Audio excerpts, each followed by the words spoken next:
Welcome to the Kill Count, where we tally up the victims in all our favorite horror movies. I'm James A. Janice, and today we're looking at Tourist Trap, released in 1979. Tourist Trap is an early slasher, made before the subgenre's tropes had calcified after endless Friday the 13th clones. That's probably why I really like it. It's so different from something like The Mutilator or other slashers, since none of those feature mannequins or a supernatural killer who sounds like this. Because I'm handsome. Tourist Trap was co-written and directed by David Schmoller, who, a decade later, would co-write and direct the first Puppet Master film. He worked under a pair of producers pretty important to the horror genre. First, Irwin Yablans, who came up with the idea for Halloween and who was an EP for those first three films. And second, that old son of a bitch, Charlie Band. Though Tourist Trap predates Full Moon and even Empire Pictures. This was made under his first company, Charles Band Productions. Maybe that's why this thing is so tame in terms of gore. In fact, it was released with a PG rating, which hurt its theatrical performance, who wants to see a PG-rated horror movie, but allowed it to be played on TV in syndication. Because it was PG, it could play Saturday afternoon TV. And it did. That's how a lot of young viewers managed to see and be scarred by Tourist Trap, because even though it's not bloody, this movie is a little disturbing. What it lacks in gore, it makes up with a singular weirdness and neat practical effects, even though it occasionally suffers from the standard slasher sluggishness. Sure, the kills are PG, but it's still my job to count them. So let's go! The movie begins with a dude rolling a wheel down the road, and boy is he tired. Woody here is looking for a gas station since his car broke down a ways back. But honestly, dude, I don't think this one's gonna have what you need. Hey, can I get some service? Take a look around, bro, and tell me what the fuck you think. Some noises draw him behind the counter and into a back room, where he finds something he probably wasn't expecting. A mannequin in a bed. Ma'am. Oh shit, that was actually kind of scary. Woody's locked inside the room as windows slam shut and break inward, forcing him to try another door. But that one's got a goblin with a plunging neckline blocking his path. Oh no! These mannequins are frickin' great, honestly, all laughing at Woody as he gets his arm caught in the door. Stuck in place, he's unable to move when a cupboard full of jugs and jars starts to shake and fling its contents at him. I love the way this looks and the simple way it was accomplished. That cabinet was built on the set's ceiling, and Woody's actor Keith McDermott is lying on the floor. The crew just had to drop bottles and cans down around him, and that made it look like things were flinging at him sideways. The sideways set was an idea from production designer Bob Burns, who also did the invaluable artwork in Texas Chainsaw Massacre. He's why the Sawyer house was so bone-filled and creepy. Tourist Trap actually shares a lot of DNA with the classic Tobe Hooper film. Not only did this movie's editor, Ted Nicolau, record sound for Texas Chainsaw, this movie's co-writer, Larry Carroll, was that movie's editor. Carroll and director Schmoller hoped that Tourist Trap would launch their careers like Chainsaw did Hooper's. It did not. Eventually, Woody's luck runs out, and a hollow pipe flies over and lodges itself in his back. His death face may be a little silly here, but the kill's sound design makes up for it.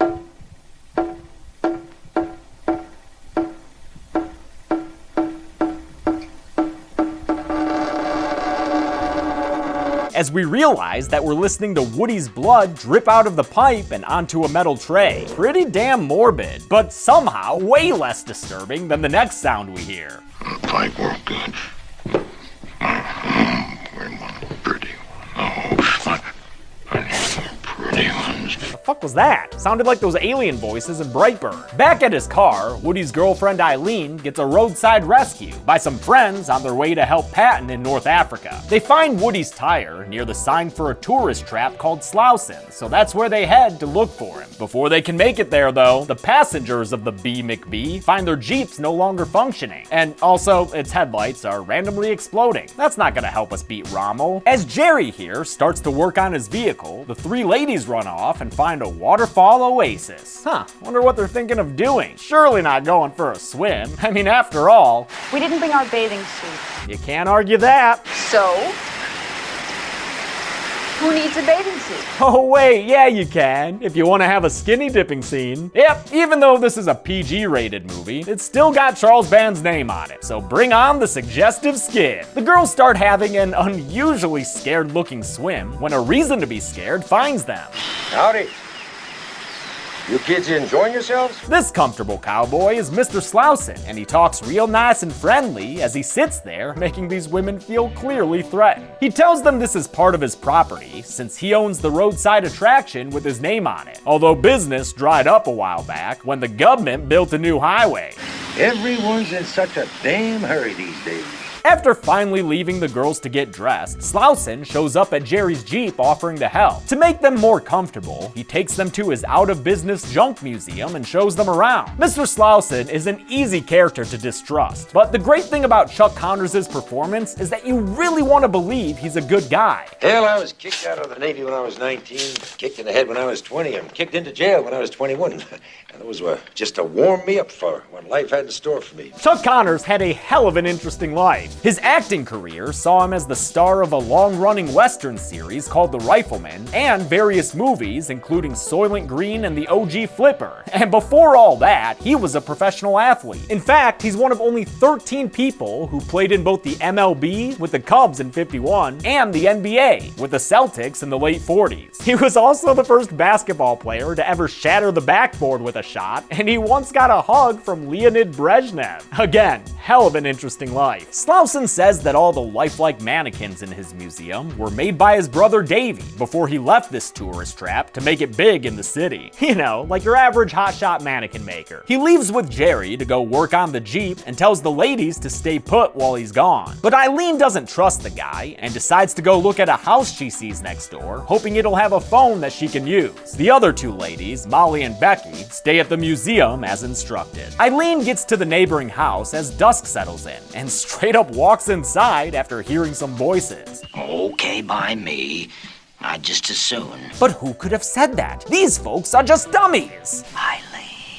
Woody? Yo, did that sound like your boyfriend, Eileen? She looks around the house, finding more mannequins than Laurie Strode keeps for target practice, but she doesn't notice when they begin to look back at her. The glass eyes moving in these dummies was another idea from Bob Burns, but he wasn't this movie's only notable makeup artist. A lot of the mannequins were made by David Ayers, who had previously worked on The Hills Have Eyes, and effects were also done by V. Neal, who would go on to win Oscars for her makeup work in Beetlejuice, Mrs. Doubtfire, and Ed Wood, and be a judge on the sci-fi show Face Off. Eileen's fixing herself up in the mirror real nice when this guy shows up. Woody? Yeah, I don't think that's your boyfriend either, lady. This dude moves shit with his mind, like he's plastic fisherman Carrie White, before he telekinetically chokes Eileen to death with the handkerchief around her neck. Way to not leave any fingerprints, you creepy motherfucker. Slauson gets back to the museum by himself, explaining that Jerry took his truck into town for Jeep parts. He waxes nostalgic about his late wife to final girl Molly, who he's taken a real liking to, before realizing that Eileen isn't there. He leaves to go look for her at the house next door, where he walks around calling out for his brother Davey. He doesn't find Davey, but he does find Eileen, who's now become a womannequin. Back at the museum, Molly and Becky find an especially realistic mannequin in a lit-up shrine. Feels like flesh. Turns out this little lady looks just like Slauson's late wife, and when he gets back, he tells them it's his own special way of keeping her memory alive. Yeah, that's nice and all, man, but what'd you just say about it? Feels like flesh. What you doing with that mannequin, dude? Slauson says he wasn't able to find Eileen at the house, so he's gonna go check for her by the Jeep. He leaves once again, and this time it's Becky who doesn't want to follow his stay inside orders. Just like Eileen, she goes to the house next door, though she takes a much more burglary approach to get in. Once inside, Becky tries to find Eileen, but instead she finds a Leatherface looking figure sitting in a chair.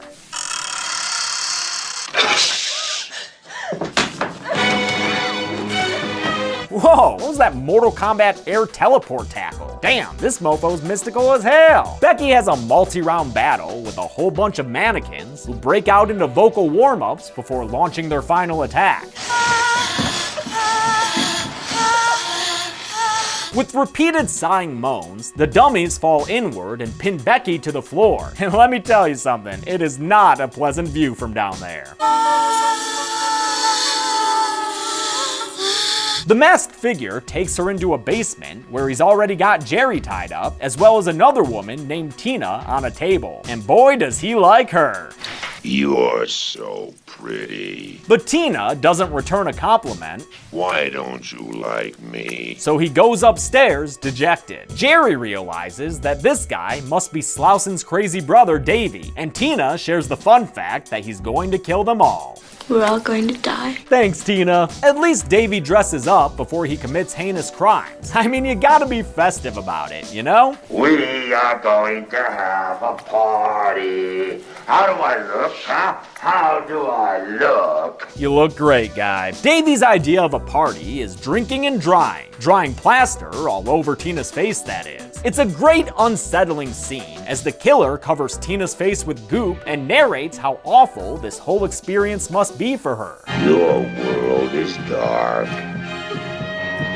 You'll never see again. He kills Tina by sealing up her face with this plastic entirely, but he promises her that she won't suffocate to death. Instead, her heart will burst with fright, and that's exactly what ends up happening, since we hear her heart beating rapidly before it suddenly stops and she becomes still. As Davy paints a mannequin face, he complains about his brother Slauson, who forces him to wear these masks because he's such a hottie. He doesn't like his wife to see me. He's afraid she'll be attracted to me. Davy doesn't notice at first when he drops a key to Jerry's restraints, but before the captive Jeep owner can get it, the masked man simply scoots it out of range with his motherfucking mind. Davy calls it a good trick, like spinning a starfighter around, and complains even more about Slauson since his brother tells him not to use his telekinetic powers. I shouldn't have to hide it. It feels good. By the way, the telekinetic stuff, which never gets explained, wasn't in the original screenplay. It was the only contribution to the script made by Charles Band, but I'm glad he did. It adds to this movie's weirdness. Molly, left by her lonesome, gets bored of wrapping herself in dead wife mannequin shrouds and decides to head next door to find her friends. No friends here, Moll, just Davy the Masked Killer and his amazing screaming dummy head.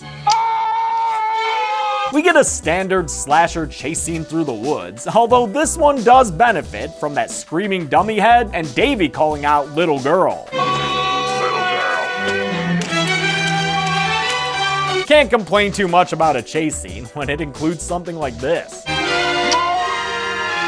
Molly gets away and winds up on a road where she flags down a truck driven by friendly old Mr. Slauson. He admits that his brother Davy never actually left for the big city. Instead, he's a troubled man who Slauson's had to hide and protect for years. It's not his fault. He's the way he is. He drives back to the museum to look for Davy before they call the police and gives Molly a gun for protection while he's gone. Good thing he did, because here comes Not Leatherface now. Shoot his ass, Molly! Hell yeah! What you got to say about that, Pleatherface? Little girl. Same old, huh? She shoots Davy again, but then he starts to make fun of her because that gun's been filled with blanks. Dun dun, you're dead. Dun dun, you're dead. Yeah, well, blank this, mother blanker. To absolutely no one's surprise, Davy is revealed to have been Mr. Slauson this whole time, and after another midnight forest run, he captures Molly by magically appearing behind her in the swimming hole. Get on down there now, little girl. With all the kids captured, Slauson's finally able to settle in for dinner with Davy, though he's not quite ready to eat until he's looking like Leslie Vernon. How's that? Let's eat. That's what I said. Let's eat. Man, I love this wackadoo shit. It can sometimes be legitimately funny. Oh, the crack is good. Oh, I got to fix that. That wacky music you just heard was part of this movie's eccentric score done by Pino Donaggio, the Italian musician who had composed the equally memorable music in Carrie. His work for Tourist Trap cost $50,000, which was a sixth of the entire budget. I think it's great, even though producer Erwin Yablans apparently thought it ruined the movie. I guess compared to Halloween's score, it is a little weird. Back in the basement, Becky perfectly executes a little kick to slide a file over to Jerry. Damn, that looked good. No wonder Tanya Roberts went on to be an angel in the final season of Charlie's Angels, as well as a freaking Bond girl, Stacey Sutton, in the Old Man Moore movie A View to Kill. And for people who don't indulge in 80s action media, you may recognize Ms. Roberts as Donna's mom Midge in that 70s show. Jerry uses the file to free them both, and they head upstairs. But in order to escape entirely, they're gonna have to get by, this. Slauson comes into the hallway to look for them, but is temporarily fooled by their poor attempt at the mannequin challenge, challenge, aka the old chopping mall technique. Eventually he finds them though, causing Jerry to jump out the window like he's a Texas Chainsaw Final girl. Becky also makes her way outside and runs away, giving us our, what is this, third slasher chase scene? Just be sure you don't fall now. Oh, she fell. Pretty fucking hard too. Becky is found by Slauson in his friendly, limping old man persona, and he carries her back to a bed in the museum. But as she comes to, so do all the mannequins there, except for the new Woody mannequin Slauson's recently acquired. He directs his mannequins to shoot their guns a bunch, and then they kill Becky by throwing a knife into the back of her head. This kill was done with a pretty simple trick, with the knife sliding across a wire and going into a wooden block hidden behind Tanya Roberts' hair. Becky slides to the floor, deader than the ratings for her season of Charlie's Angels, and her kill is capped off with a milady tip of the hat. Slauson has Molly in a candlelit attic where he dresses her up in his dead wife's mask and kisses all over it. As she cuddles with a dolly, he gives her a monologue of motivation. Turns out he killed his wife and his brother Davy when he found them having an affair. She and him had to die. I got a legal right to that. He's not a lawyer. His uninformed explanation of the law is interrupted by Jerry, having returned to rescue Molly. But she doesn't only want to escape Mr. Slauson. By this point, she's turned cold-blooded. Kill him, Jerry. Turns out Jerry can't kill Slauson, because Jerry's been straight up mannequinized. Aw, look at that. You lost your head, Jerry. Despite the total lack of blood here, I love the way this kill looks. Things honestly just go buck fucking wild now, and the mannequins all around them blink back and forth between being plastic and being real people. And one of the mannequins was purportedly played by Linnea Quigley, though I couldn't even begin to tell you which one. Life is also given to the wife mannequins Slauson swings around, meaning we can maybe add potential necromancy to this movie's list of what the fuckery. All of this can't be too fun for Molly there though. She decides that she's had it with this roadside show and grabs an axe to swing straight into Slauson's neck. It lodges in deep, and after a nice long death scene from Chuck Connors, Slauson finally keels over, leaving his mannequin audience in total shock. Molly grabs her head and screams at no one, and the movie ends with her hightailing it down the highway in the Jeep with all her dummy friends. Freeze frame! How many tourists got trapped in the afterlife? Let's find out. And get to the numbers!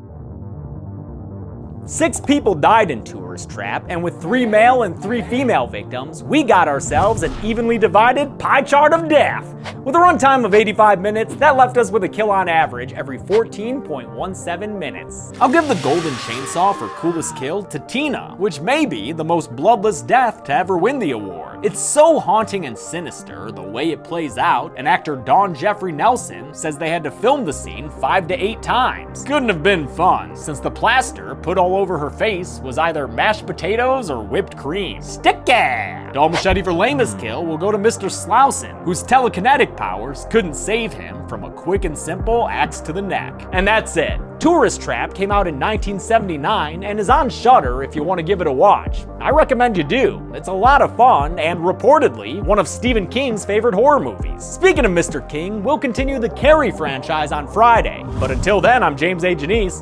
This has been The Kill Count. Thanks a lot for watching this extra kill count that people actually voted on in a poll on YouTube. Look out for those community posts, y'all. I want to thank some patrons like Trevor Tyers, Hannibal Olmeda, Chance Glaus, Little Yuzu, Major Sangelli, and Patrick O'Hara. I love that over 3 years into having this as my job, I can still discover little gems like Tourist Trap. Thanks everyone, be good people.